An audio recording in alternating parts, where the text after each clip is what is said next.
දැවුණු තැවුණු රිදුණු සිත් බුදු පිළිරුවක් දුටුවත් කෙතරම් නිවීමක් සැනසීමක් ලැබෙනවාද?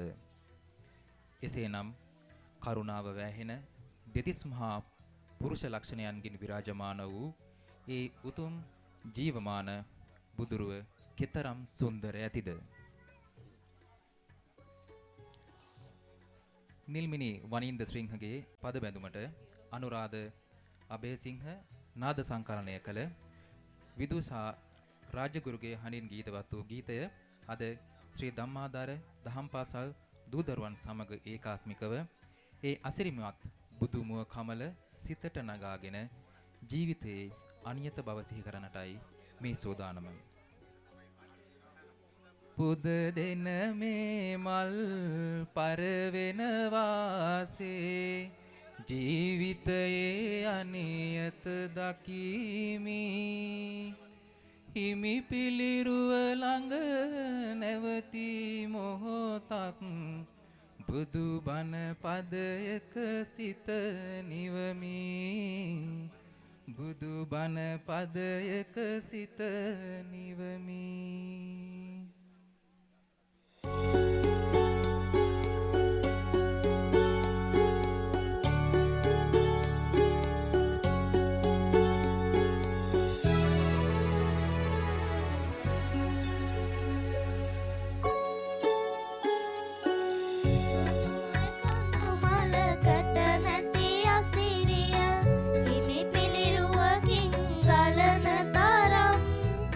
පිරුණු දෙතිස්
බණ පදයක සිත නිවමි බුදු බණ පදයක